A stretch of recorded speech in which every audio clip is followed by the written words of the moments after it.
Baby boo, I see you. Baby boo, Brenda boo. I got a Brenda boo. She's a good little Brenda boo, yes you are. You're my best little baby in the world.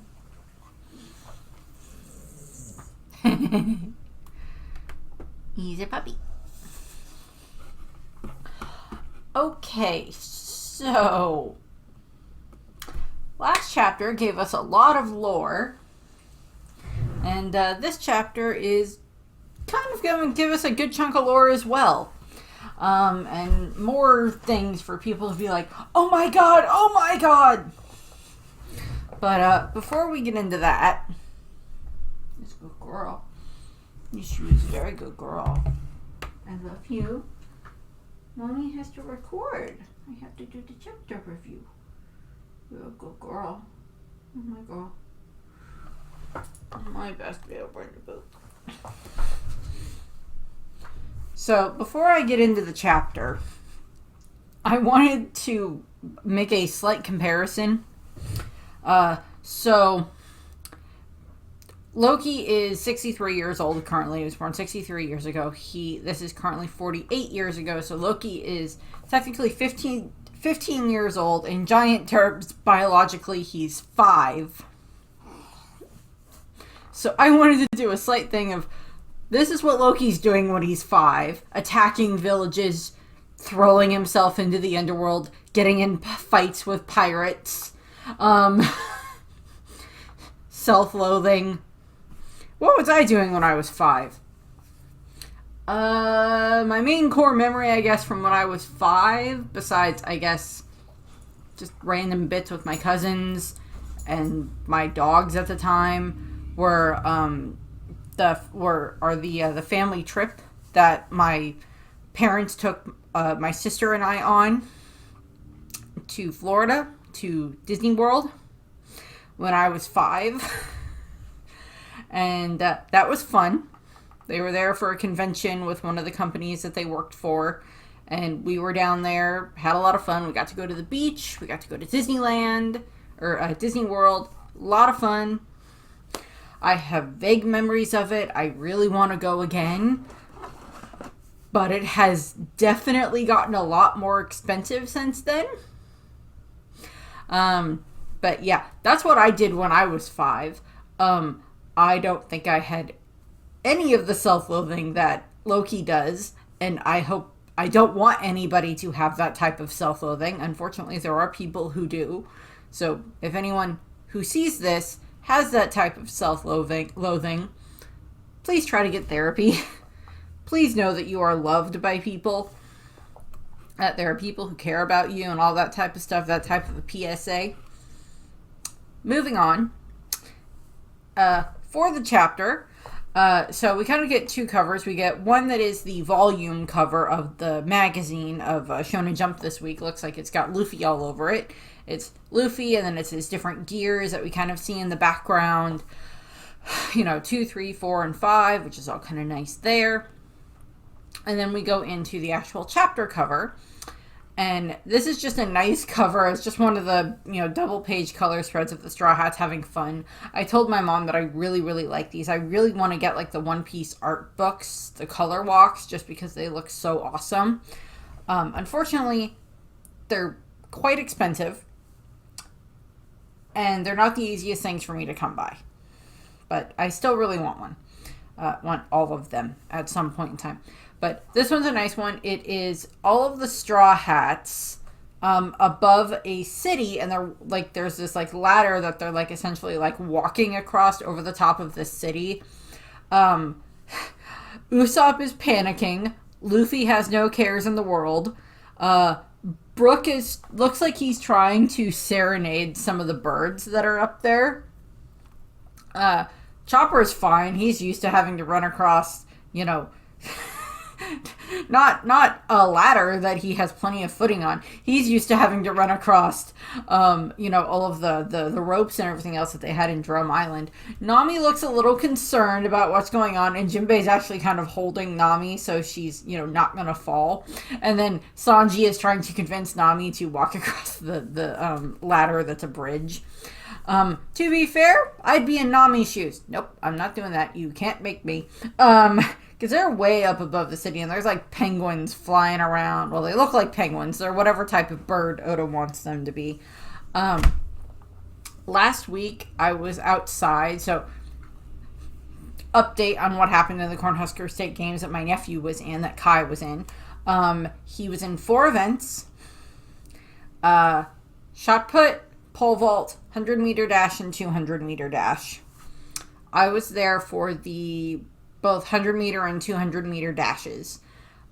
He placed third, so we got bronze in the 200-meter dash, and we were all very, very proud of him. Very, very proud of them. Along with just all the other athletes there. They were all great and having a lot of fun. There was little kid athletes all the way up to, people who were like my parents' age or even older.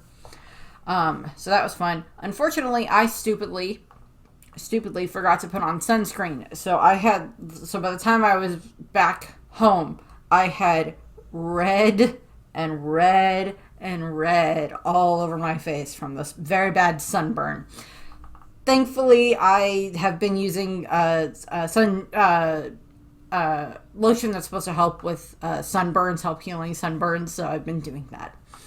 So I'm much better now. Although tomorrow night, we are going to go see, I'll mention it at the end of the video. It's fine. So, nice cover page here. I like it. It's fun.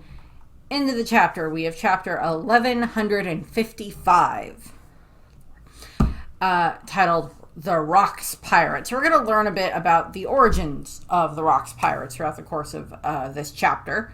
And get a few other names that we haven't gotten before, or full character designs for ones that we've heard about but haven't seen.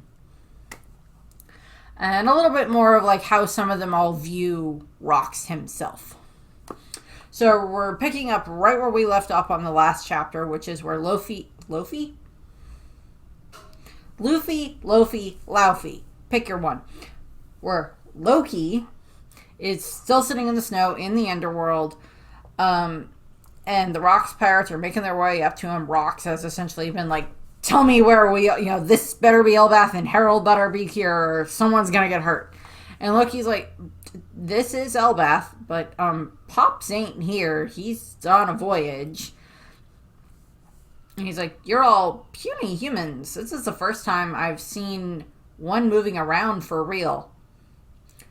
That's a hell of a way to phrase that. Okay. To be fair, he may have seen pictures of humans. He may have seen paintings, I guess, possibly, of humans. I mean, like, the mural on the Atom tree, on the Atomwood tree that is the Elbath tree, is already there. So maybe Loki went and saw that. Assumed humans must be this size or whatever. And someone, I'm assuming it's Stussy, Buckingham Stussy, that has misbocking Stussy in the past, is like, oh, how cute. And then it's Rocks that goes, hang on, did you just say, Pops, you're Harold's kid? And like, we see them all looking at all of them there. We see Rocks and Stussy, and then we see Whitebeard, very obvious with his, with Murakumo Giri on his back. And then we have Shiki off to the side. For, them talking to Loki.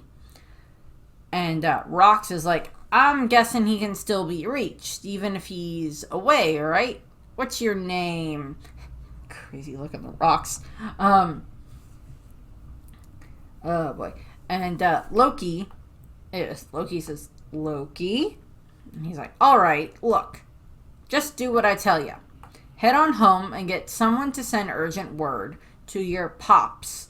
Tell him to say, Loki has been seriously hurt. You've got to return to Elbath at once. Loki is going to have a very different experience for his finding his inspiration in his version of an idol, of a hero, with rocks than Luffy did with Shanks. Very different given what's about to happen here. Although someone getting hurt is going to happen in both cases. Although the person who gets hurt in this case is lucky they didn't lose a limb. And Loki is just like, watch your mouth. Do I look like I take orders from a human? And Loki is getting very angry here. And he's like revving up, rearing up his hands, probably trying to get ready to punch Harald, or punch Rocks in all honesty.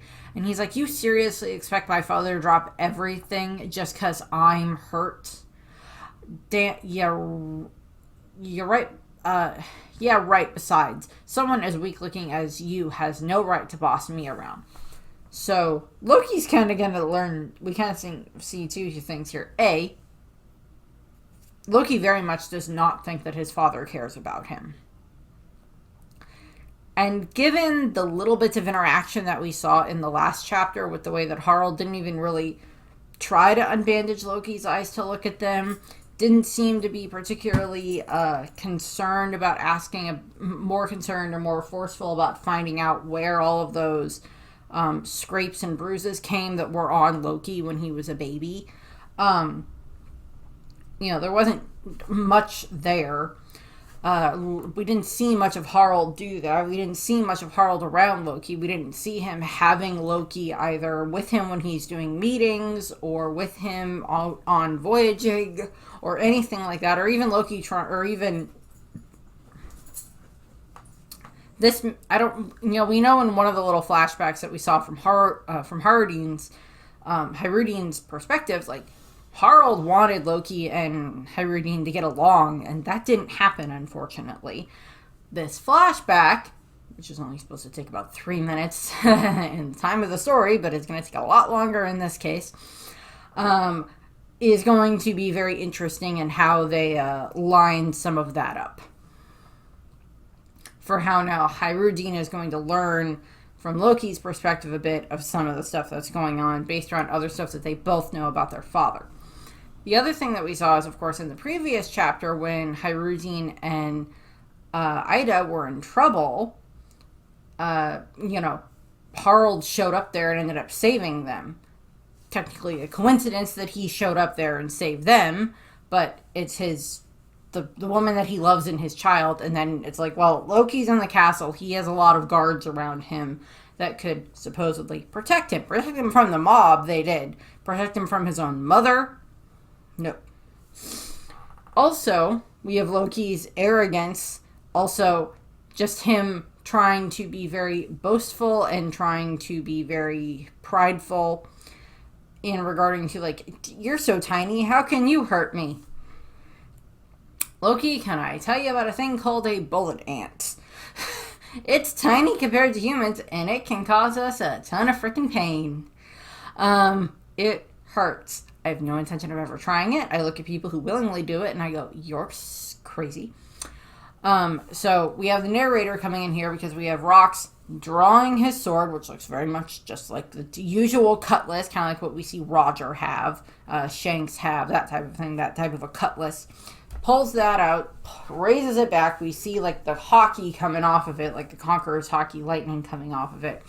And the narrator says, Rock's swordsmanship was renowned for its brutal impact, akin to a giant hammer or a cannon fire. It was said to blow everything in the surrounding vicinity away. And Rocks, and like at the end of the previous chapter, when like Rocks and the others are making their way over to where Loki is, because they probably like heard the giant crash of him landing there, we see this mountain in the distance just get like sliced in half. Like, whew, no more mountain. That mountain is now just a fully flat stump.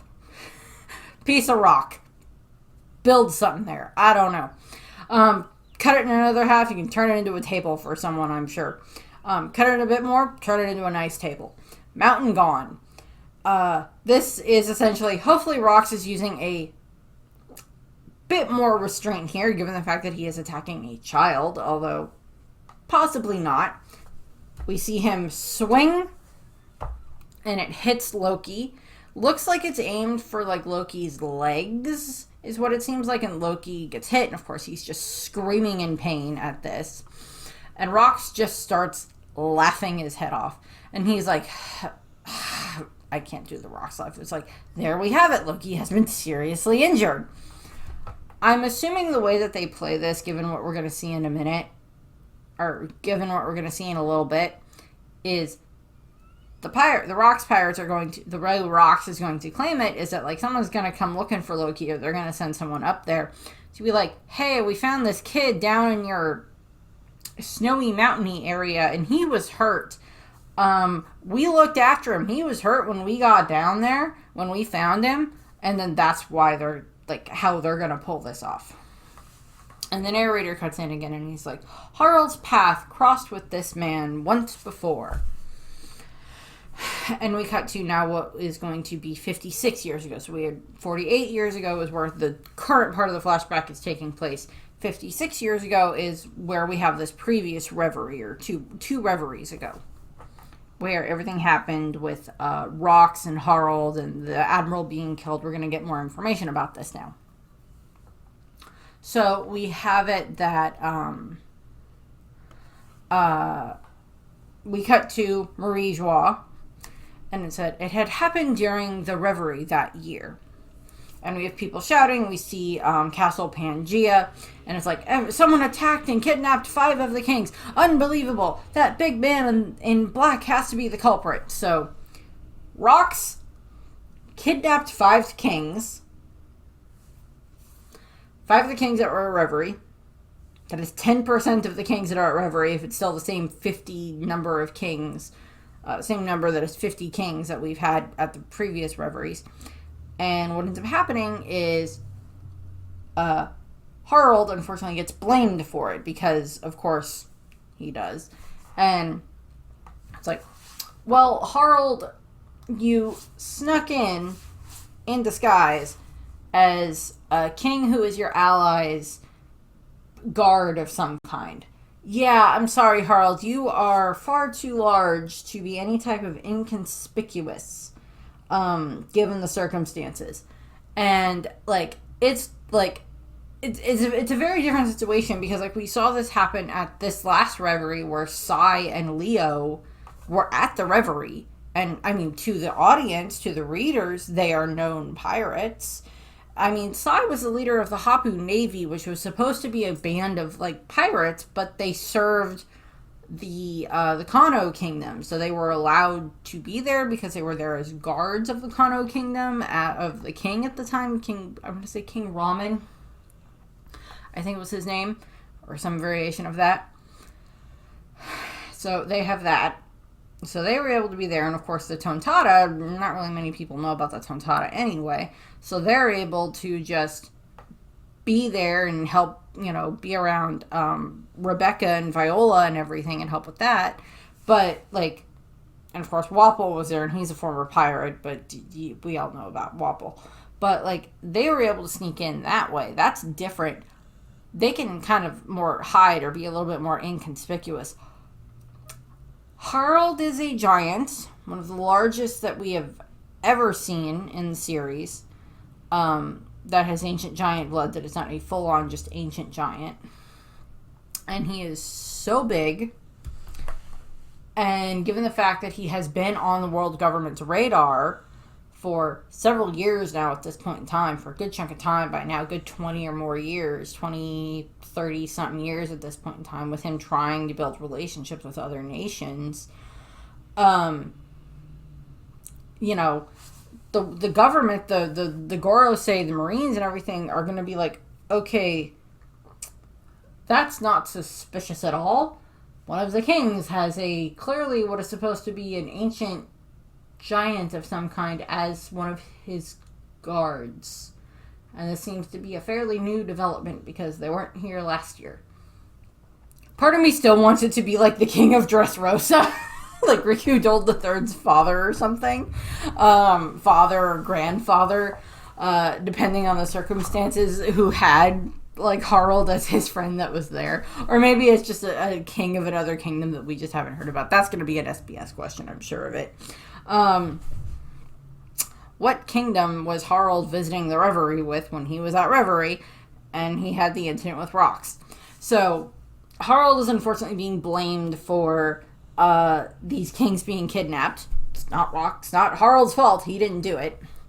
We cut to the flower room, where we see Eam, and Eam is like, the lives of those sovereigns cannot be used to extort Mu. So it's again, he's just like, I don't care. Those guys don't have anything to do with me. Their lives are worthless to me. If they get hurt, I don't care. The flower room playing with their butterflies. And then we see that Rox has also managed to make his way all the way to the flower room. And he's like, no kidding. But it threw the Holy Land into total chaos, didn't it? So assumingly what has happened is Rox kidnapped these kings, made his way to the flower room, very deep in the heart of the castle, found Emu, possibly has the kings with him and tied up, just has them with him there to prove that he has them. Where the frick else he's gonna have them, I don't know. Or it's like, I've hidden them somewhere in the city. I don't care. Heck if I care. And Emu is saying this to him, that he's just like, yeah, no, the lives of those sovereigns cannot be used to extort me. You're barking up the wrong tree there, dude.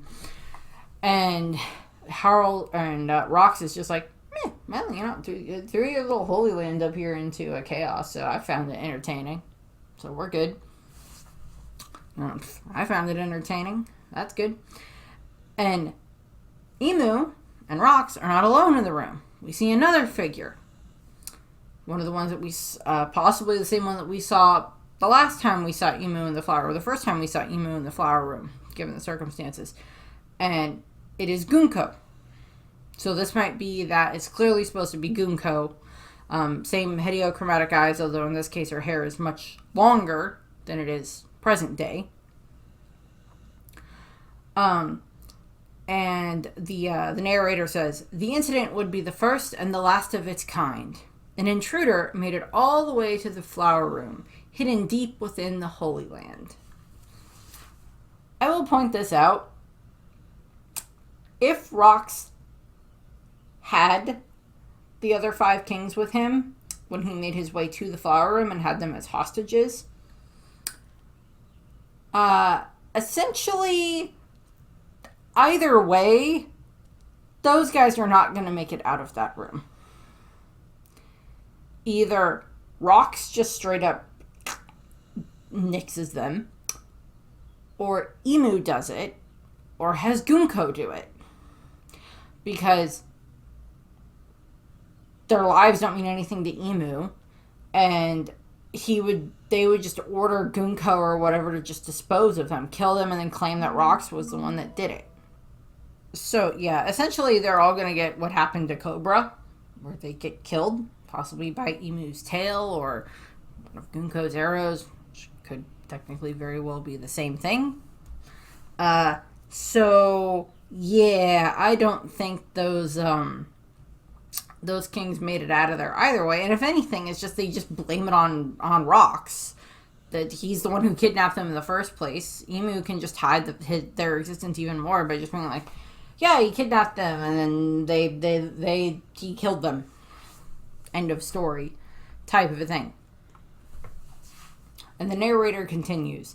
The man claimed to be a Davy Joneson pirate. He knew there was nothing more he could do in that moment, so he withdrew with these words. And we see Emu and Rox looking at each other. And he goes, just wait. One day, I'll be back. Okay, so Rox is a Terminator fan, is a Schwarzenegger fan. To be fair,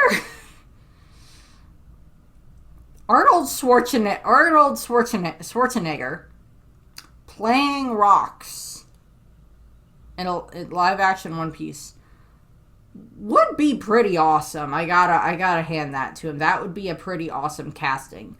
Probably not gonna happen because by whatever the frick time if the live action keeps going, whatever the frick time we end up in Elbath and get to this flashback and we have rocks, depending on how else whatever other changes would happen to the story between the manga, anime, live action adaptation stuff, by then, Schwarzenegger may not be around anymore.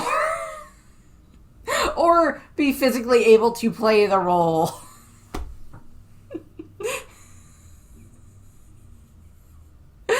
Schwarzenegger lookalike. I don't know.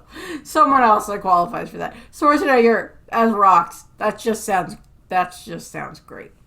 And Emu and Rox are just kind of looking, just like glaring at each other. Rox looks psycho. Emu's got their eyes going, whatever. Naturally, this incident would never be brought to light. Ironically, on that very day, there was another intruder in the Holy Land. So now we cut out of still in Marijua, out of Pangea Castle, out to where we have possibly just Harald running through the city that is the Celestial Dragon city, where they have all of their mansions and everything else like that, where they live. And we see a bunch of the Celestial Dragons, and they're like, oh, look, it's so much bigger than a normal giant. I want it as a slave. No, we should kill it and have it stuffed. And it's just them. It's the classic version of how we portray the Celestial Dragons, with the stupid hair and their stupid outfits and their stupid ugly faces. Just how horrible they are. For all we know, some of these guys here might be related to some of the other Celestial Dragons that we've seen. Probably not. I don't know. I was going to say maybe like Dofi or Milzigard, but I don't think any of them... None of them look like Milzigard's father, so I guess that's a bonus there, that they don't look that bad. But we have like the guards, and they're like, guards, protect the nobles! And then we just have Harald running through this area on fire! Oh Lord, I'm sorry, Harald. Just running through here on fire. I was going to make a joke about Harald having the Mara no Mi, but that's not the case. Because if he was on fire, being the fire devil fruit user wouldn't affect him. Also, it would make the movie he's going to make in a few minutes, a bad idea. Worst idea. So he's like, hut, I'm sorry, the negotiations went south, and now I'm trespassing, and I know trespassing is a crime, but this isn't all. It's like, but isn't this going a bit too far? As he's just running away, being attacked, being just like lit on fire and everything else like that, setting a bunch of stuff on fire around him. And it's just like, don't let that king napper get away. It wasn't me, I swear. Just him running. Oh, God. So he's running toward, like, this is, like, in front of the castle, assumedly. And then there's Rox running toward where Harald is. So they're running in opposite directions. And it's like, an admiral was murdered. The culprit ran towards the castle. Proceed with caution. So, assumedly what happened is Harald got blamed for these kings being captured, kings being kidnapped, is getting attacked, runs off, is running one direction. Rox, having threatened Emu, survived, gotten away out of the castle, killed an admiral. Probably those other 5 kings are dead. I kind of want the other option if for another king that they could have that Harald could have been visiting with to be Alabasta, to be like, it would have been like Cobra's father or grandfather, but I don't believe that's the case. I don't know. That would be a nice tie, but it would also be like to learn about like him being friends with like another kingdom that maybe we haven't really interacted with as much. That would be interesting. And like what ends up happening, what we have here is, of course, they're running toward each other, and it's just like, running towards each other. And one of the celestial dragons is like, it's just one thing after another. Seize that big one. And Harald and Rox are running directly at each other, and Harald is like, That must be the guy who kidnapped the kings. How dare he use me as a scapegoat? I'll show him. Rocks, a giant in the Holy Land? Don't your kind lurk in the boonies? And they clash.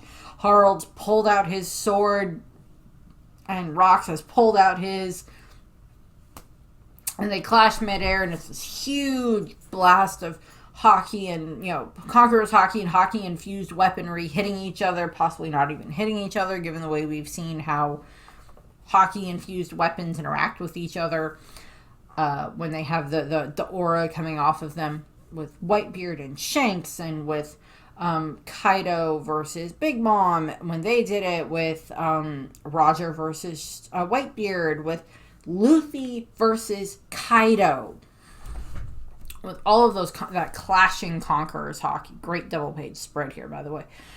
And they both look angry, glaring at each other. It's like the clash between the two strangers blew away everyone within a 5-kilometer radius. So it's just like, I love the essential concept.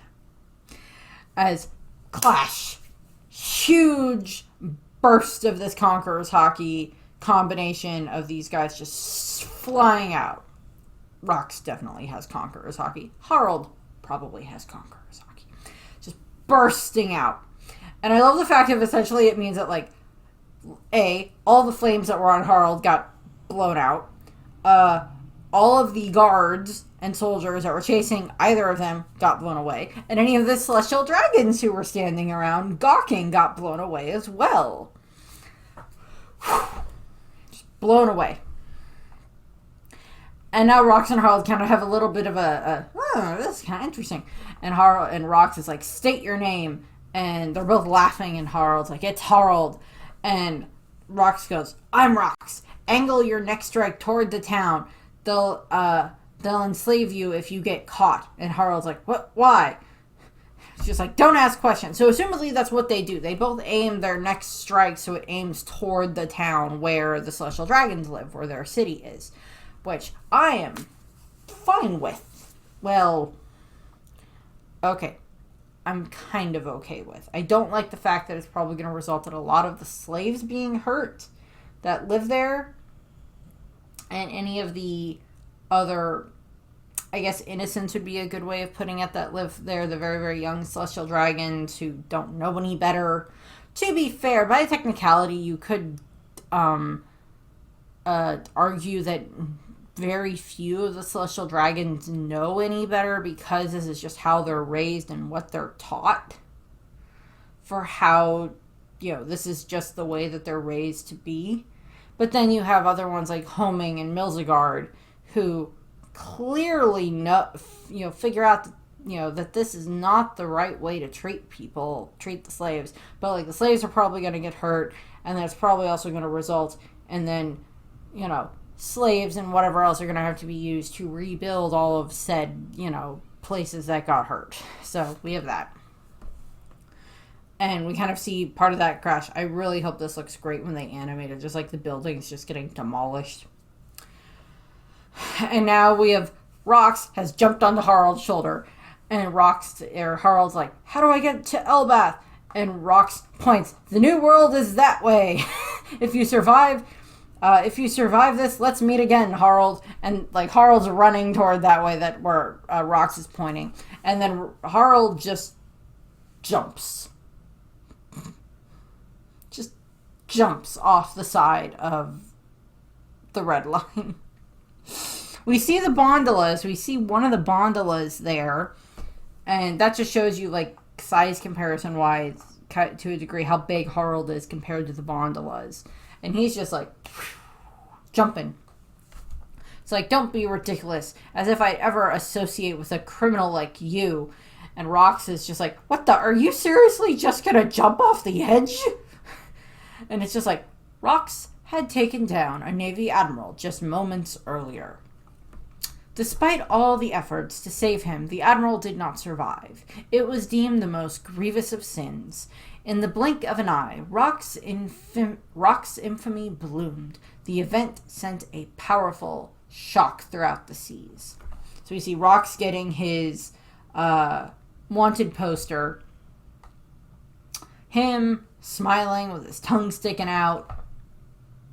I was trying to think if there was like, I know this reminds me of one of someone else's poster, but I can't think of who it is. Of someone else's wanted poster, but I cannot think of who it is. That this just reminds me of very much. And it's not Blackbeard's. There's another, I guess not quite Buggy's, but it's like, it reminds me of someone else's wanted poster for like the pose that he's in, and I just cannot figure out who it is. So if you know, put it in the comments. Someone else is probably going to say it in another video and I'll get it then, but I don't know. So Rox gets, either he already had a bounty and now it's just being upped, or now he's getting a bounty. Sometime later, a ship carrying a great amount of celestial tribute to Marijwa was attacked. Again, to a degree, I'm okay with this, but he pulled a Doflamingo. Although in the case of Doflamingo was using it as leverage against celestial dragons, and he attacked the ship and was holding it hostage to force the celestial dragons to have the Marines make him a warlord, because that was like one of the last clicks for him to get to being a warlord, is like forcing that. It's like, ha ha ha, if you want your money, make me a warlord, essentially. So that Rox just attacks this tribute and just takes it. The Gates of Justice were destroyed, and the attacker fled the scene. So the Gates of Justice are the 3 gates that are around Impel Down, Ennis Lobby, and Marineford. We see all of them. We see the first Gates of Justice when the Straw Hats and such get to Ennis Lobby, because it is behind Ennis Lobby. And then the other 2, one is stationed at Marineford and one is stationed at Impel Down. And they set up basically like a triangle and keep part of the current trapped that is there, because then the Navy can use it to expedite travel from like one to the other. And to be able to get out of there, you have to open the gates of Justice, to be able to sail through it. We saw this happen during Impel Down and into Marineford when Luffy and the others needed to leave Impel Down. Magellan, who was actually Bon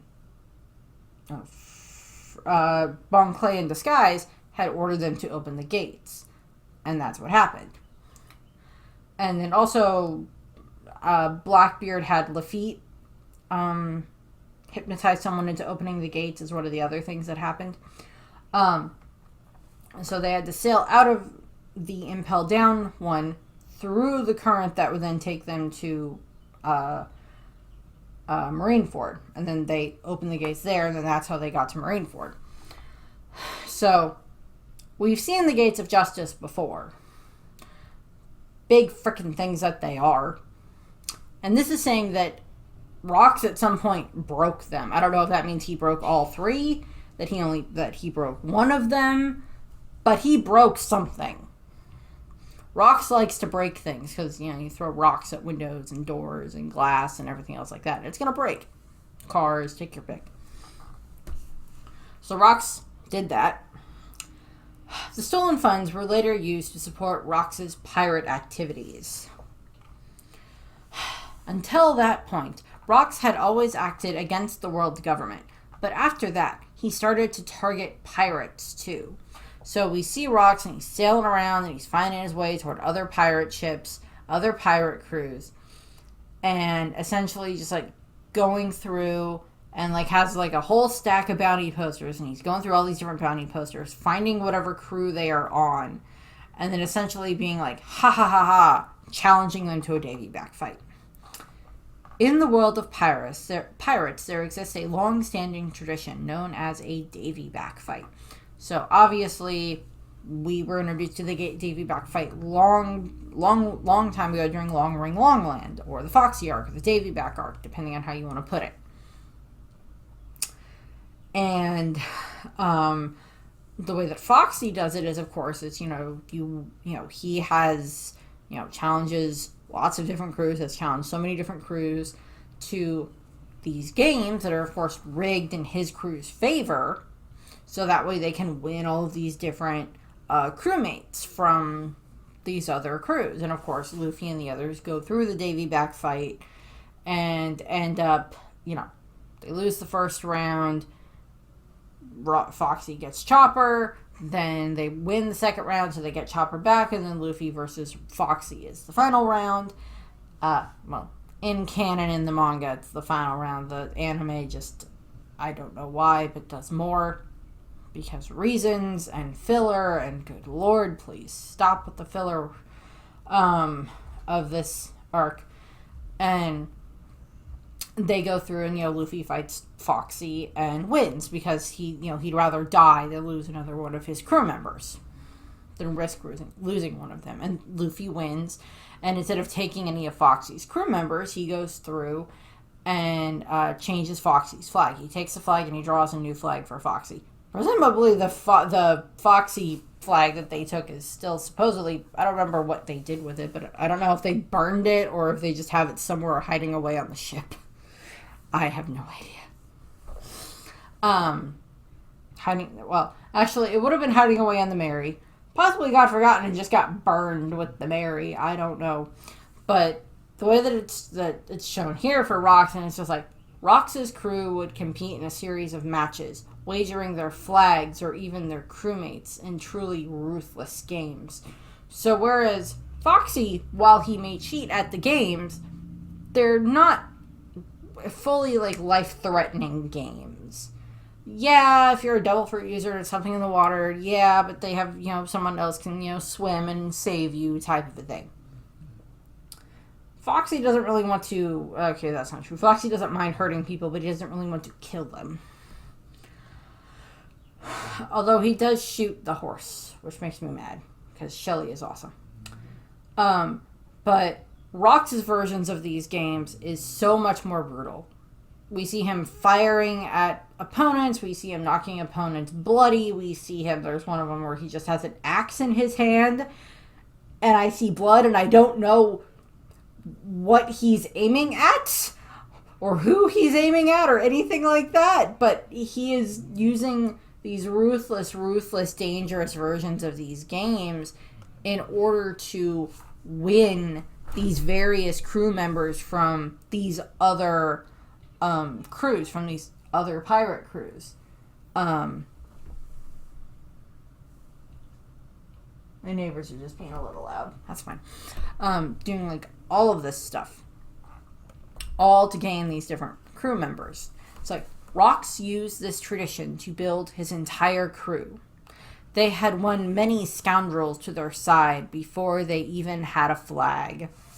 So we see in the next panel, we see who's clearly supposed to be Whitebeard. We see Shiki. We see young Buckingham Stussy, Miss Balking. We see Rox, and he's saying, they've got an amazing guy. You'll lose it when you see him. And we see them sailing on their ship toward Elbath. So this is supposed to be literally right up until they're sailing to Elbath. After that, they made their way to Elbath. So Rox is essentially like, okay, I've got my crew together. I've got this other guy that I want to go get. We're heading to Elbath, and that's where they're going. Cut to, not present day, but now the 48 years ago, just after what happened with Rox attacking Loki. Loki may have ended up being a very different person if Roger had been the one to end up on the island, because Roger wouldn't have attacked a child. So, Elbath, Quest Castle. Harald has returned, and he is there. He is checking on Loki. He's like, oh no, I rushed home as fast as I could, but I'm glad you've already turned the corner in your recovery. Thank goodness. I know that you're strong, Loki, but you shouldn't wander into the realm of the dead. And Loki's just lying in the bed, still got the bandages on his eyes, and supposedly is has been being treated and everything else by whatever doctors and everything else like that. And Harald's just it's I'm so glad you're okay. It's just you got lucky. escaping with nothing more than that after falling off that cliff. There's plenty more dangers just lurking deeper inside. And Loki just kind of huffs and turns over, and he's just like, Dad really came back? Nah, it must just be a coincidence. He couldn't have come for me. So again, this is just feeding into all the insecurities that Loki has. He's like, Dad's never going to show up even if I am sick or hurt or whatever. And I was like, oh, well, Dad did show up. No, it's a coincidence. It has nothing to do with this. It happened to be that he came home right after I got hurt. It's fine. No, it's nothing to do with me. So we have that. Harald then leaves Loki's room and goes into, assumedly, I don't know, this is just one of the other rooms in the castle. And he's like, Rox, I heard all about your crimes. What are you doing here? And he's like, I missed you, Harald. And they are literally, it's very similar to like when we see the Straw Hats have like some of their big feasts and everything else like that at the end of arcs. It's the Rox pirates are sitting here on this table covered in giant food that they are just scarfing down and enjoying. And Harald's coming over to talk to him. And Rox is just like, ha ha ha, I missed you, buddy. And Harald is just like, we are not friends. Please don't say that. And Rox is just like, you gotta join my crew. The world government won't hear you out, right? You gotta, you get it now. The time has come. And Harald is like, okay, don't be stupid. If I anchor myself with a thug like you, I'll lose all the goodwill I've built up with my allies. Harald has a very good point. Because Rox's infamy at this point in time, for as brutal as he is, we don't see anything that lists what his exact bounty is at this point in time, but given how much of a threat Rox ends up being, I wouldn't be surprised if it ends up being quite high in comparison to like Yonko level high. For where, like maybe not as high as what Rogers ended up being, but still pretty dang high. All things considered. And like we see the rest of the crew, and I'll go through some of them in a minute. Just get through the dialogue first. And I was like, yeah, I'd lose all the goodwill that I built with my allies that I built so far if I side with you. And Roxas continued, what of it? Aren't those rulers government pawns? What's the point of reaching for something that's impossible? You gotta level the playing field. But don't be a wet blanket, Harald. Elbath has the greatest warriors in the world. If something churns your stomach, you should crush it. Rox is literally saying, well, yeah, if you got something that bothers you, just go step on it. Just go get rid of it. It's like, screw any of those ones that have become your friends. Just head off and go do something else. And Harald doesn't like that, but first let's go through who we see here in the background. We'll get names on some of them in a minute, but we see a guy who's clearly dressed in like Mafia Capone Gang Beige style. We have Shiki sitting here. We have Stussy. We have Whitebeard.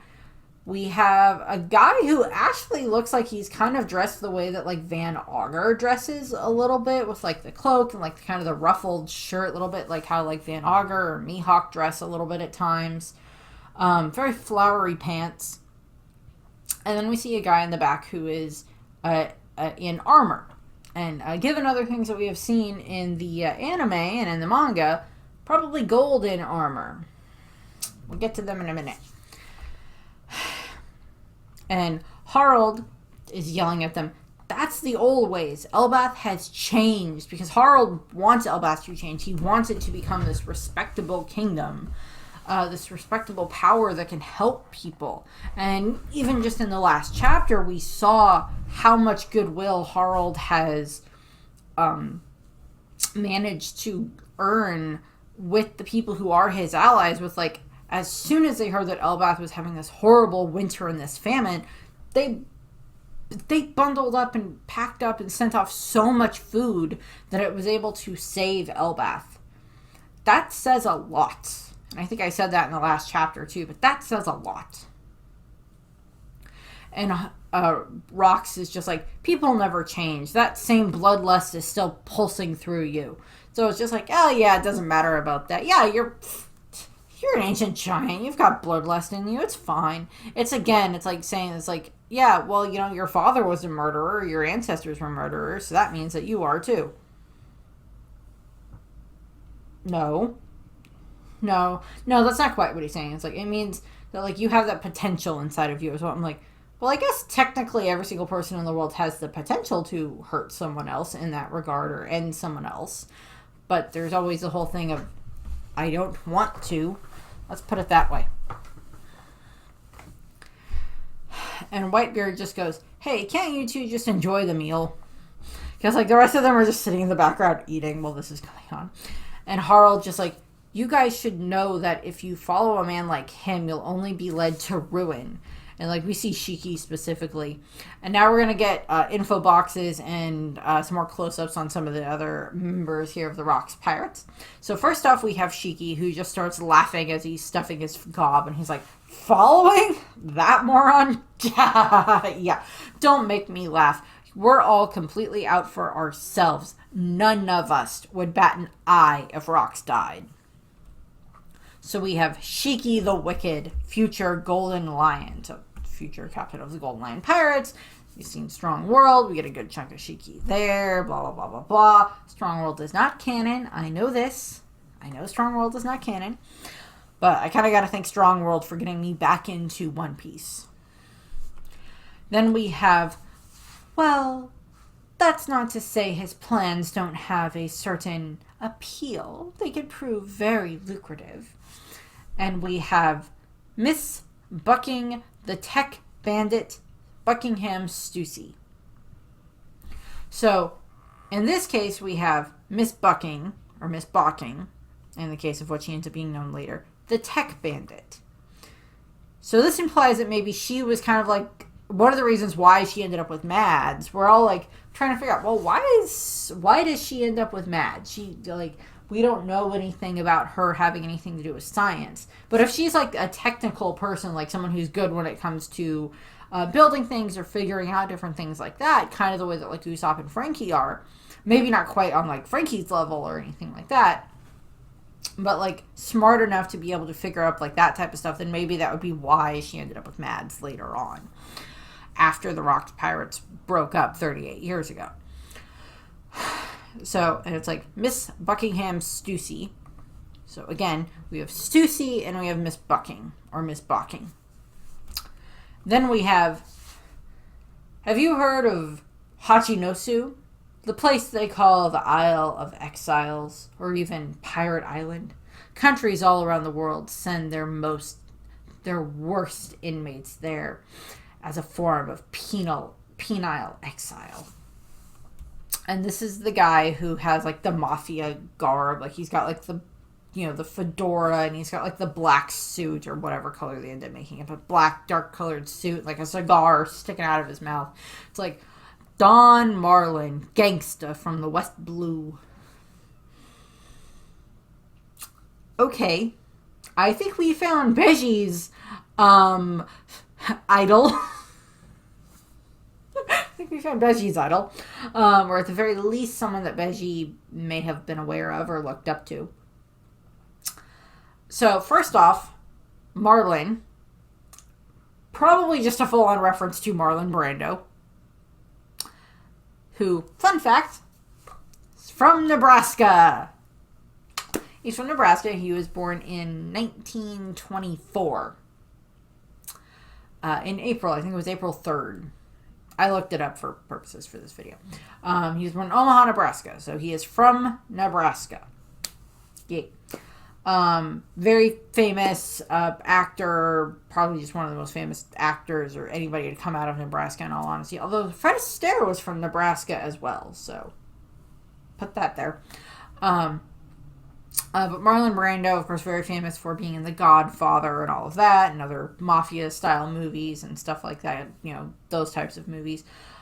Gangster from the West Blue. So the West Blue is the same sea where Robin is from, Brooke is from, and where Beji is from, along with his crew.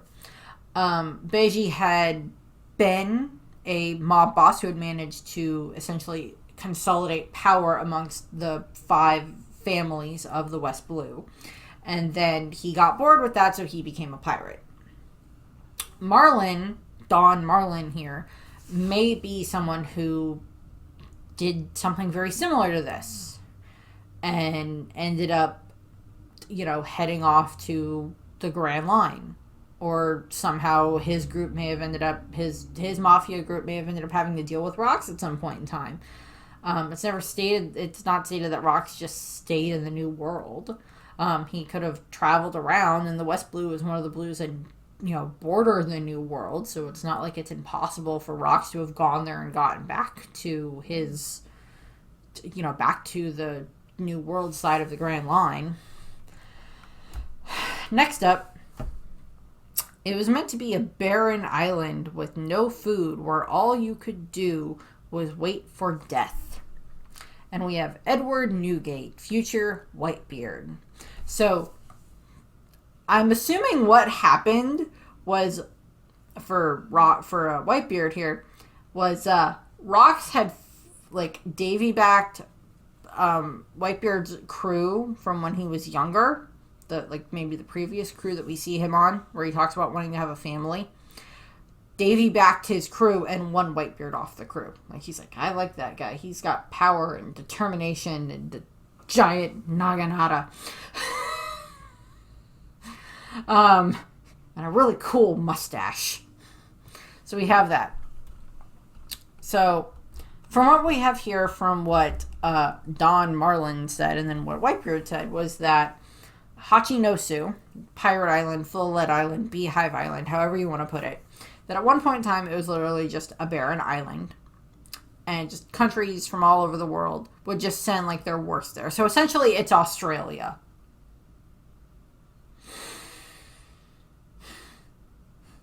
Grand Line Review is going to love that.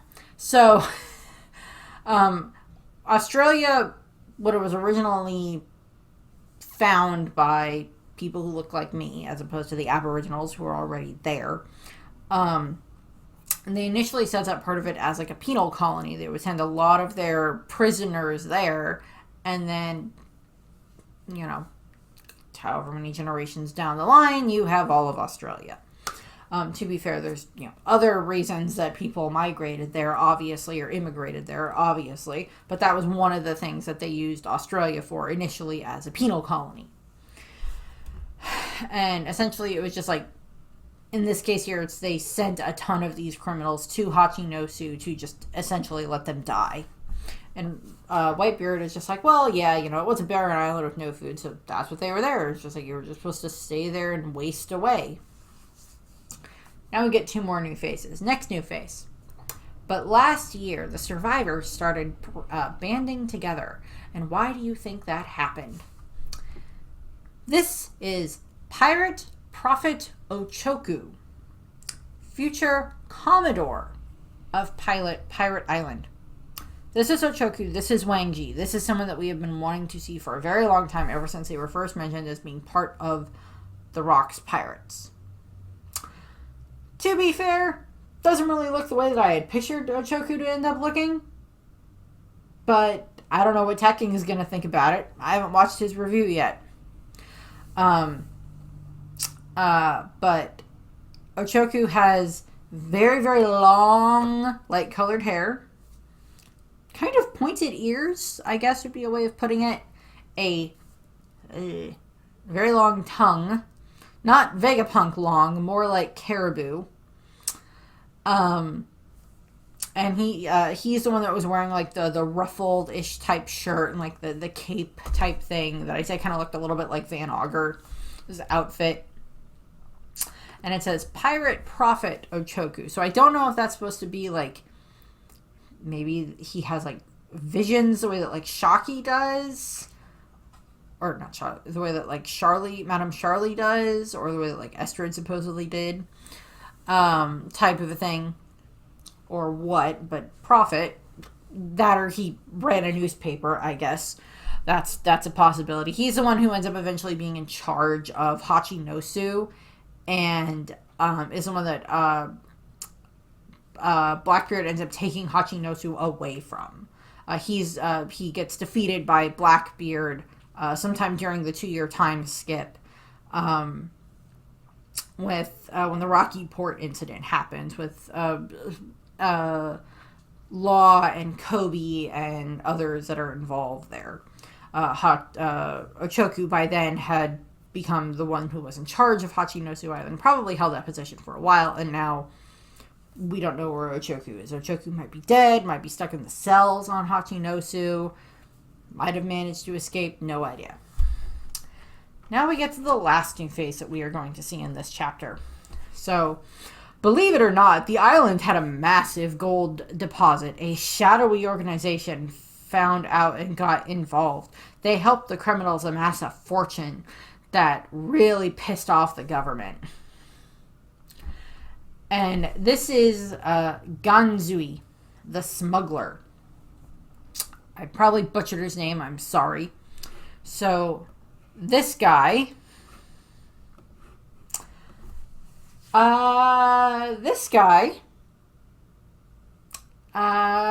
we've seen before. Besides just in like the little bit that we saw in the Kuma flashback, as one of the members of Rock's Pirates there. This guy, from everything that we've seen, appears to be one of the ones that Moria uses to make one of the general zombies.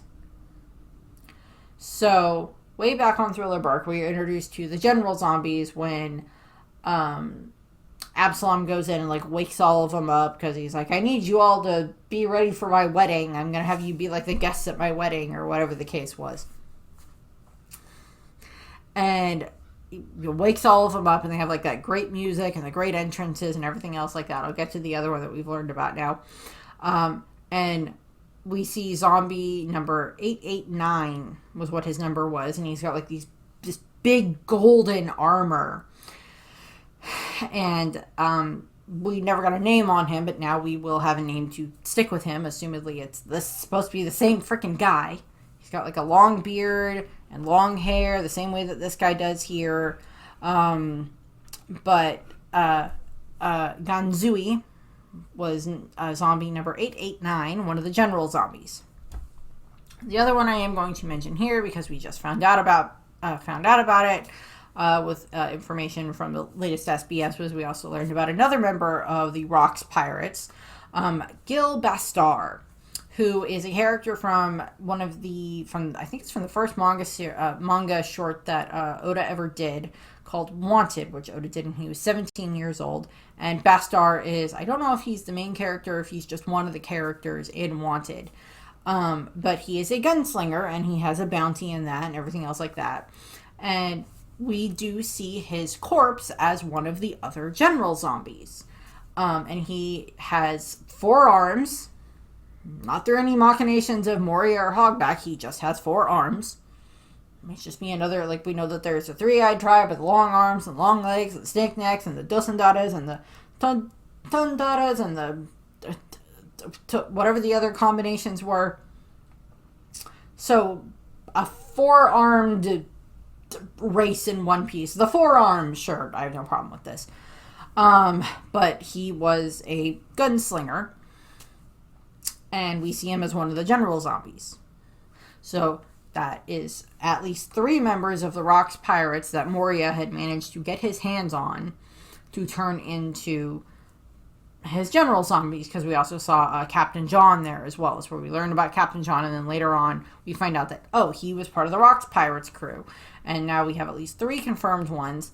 Probably more. I think someone else has pointed out that there's probably more that were there that are like former members of the Rocks Pirates who either died on Hachinosu, or not on Hachinosu, well, possibly died on Hachinosu, but died, and then Moria got his hands on them and then reanimated their corpses with his Kage Kage no Mi.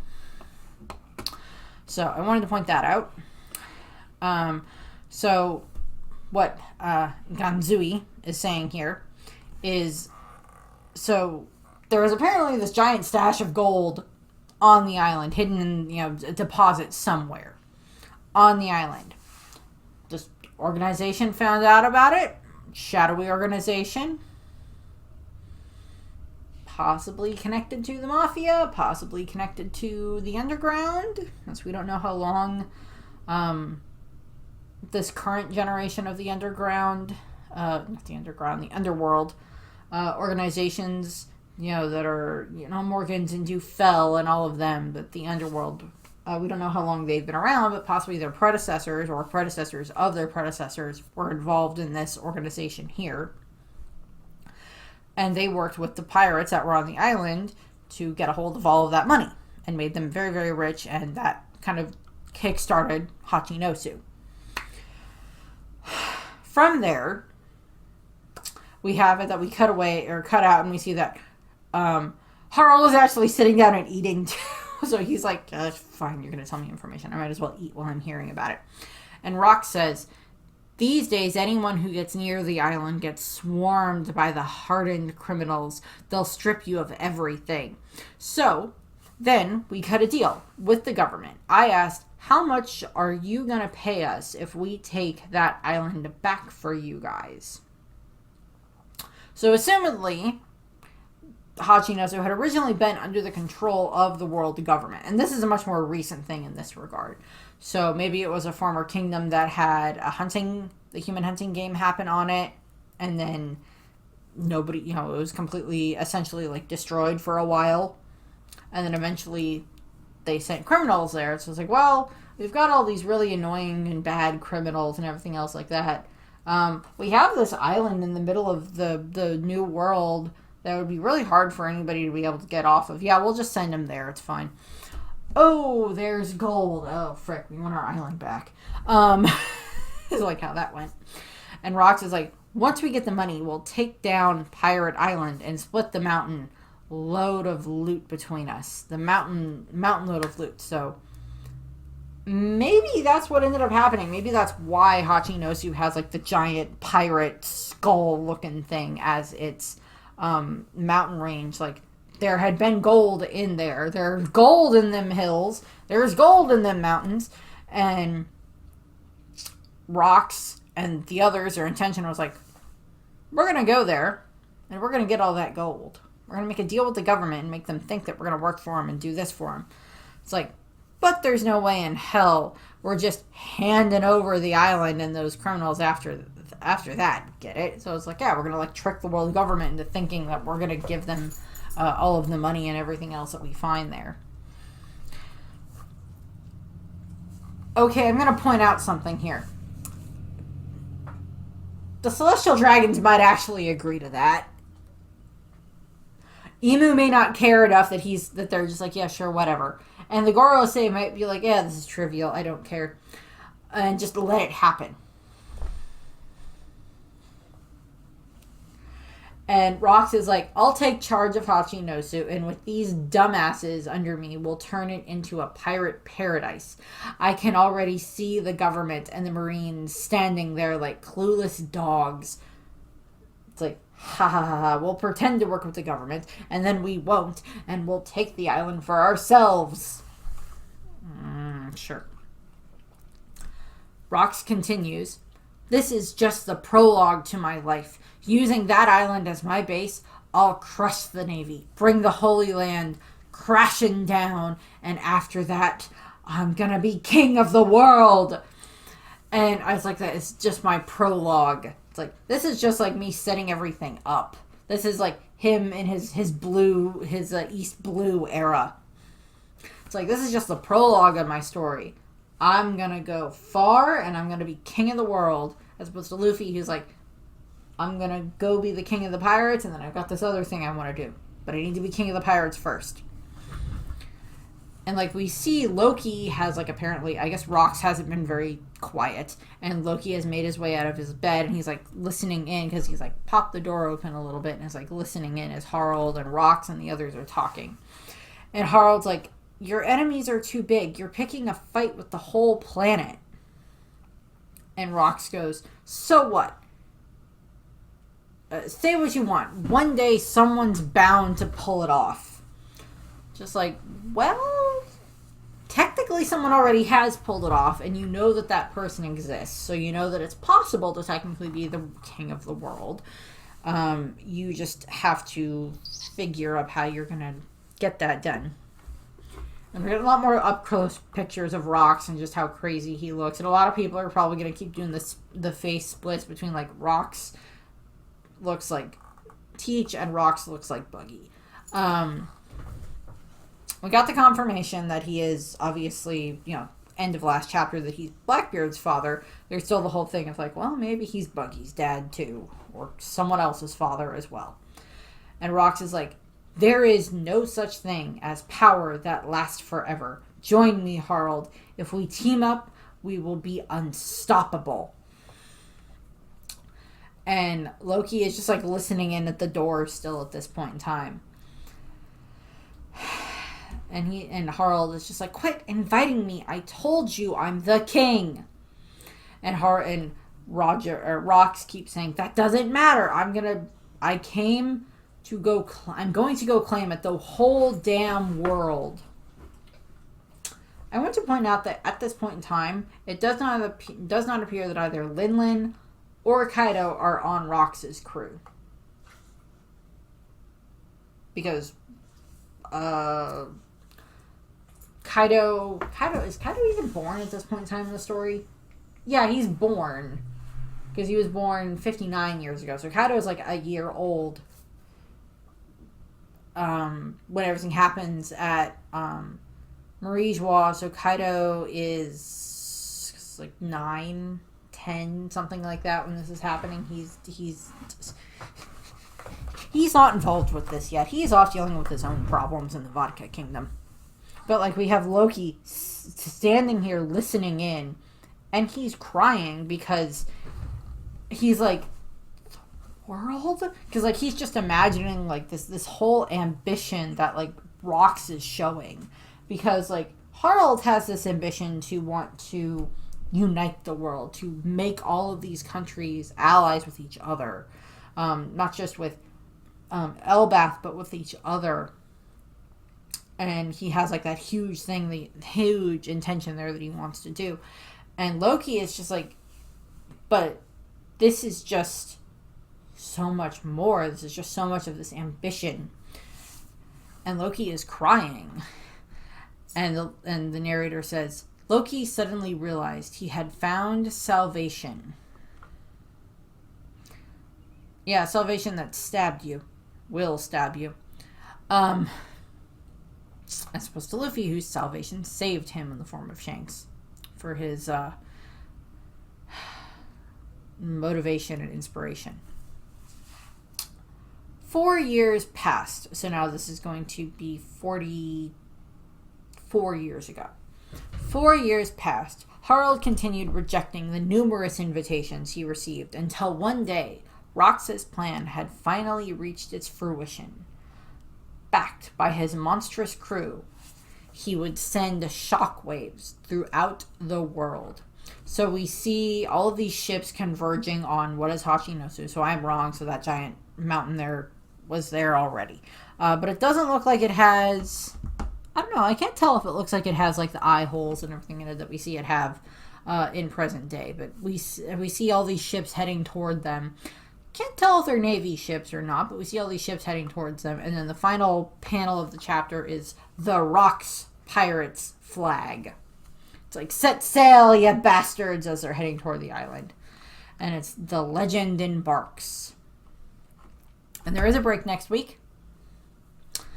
So, it's like he sent shockwaves that would shake the world. So now we are up to 42 years ago when this is happening. And the Rox Pirates are probably pretty well solidified at this point in time. Big Mom might be on the crew by this point in time. Kaido's 59. Kaido, I think, might be on the crew by this point in time. Because he's like, 15? Something like that, if I remember correctly, for when he joined. She says, thinking about all the notes she has about Kaido. At this point in time for those videos. So we have that. That's the end of the chapter. Very fun there. Very, very fun. more lore dupes, more information, probably 5 dead kings, unfortunately. All of that. One inspired little giant who's definitely not being inspired by a good role model. Again, it's like, what if Roger had shown up on Elbath instead and interacted with Loki? To be fair, Roger's ambitions at this point in time, Roger's a young pirate at this point in time. He's not, his goal is not to be king of the pirates. His goal is to not find Laugh-Tale at the end of, find Laugh-Tale, find all the road poneglyphs, and find Laugh-Tale. That's not even on his mind yet at this point in time. For like Roger's, plans and ambitions and everything else like that. So we have that. So that's the end of this. Break next week. We'll see what happens from there. I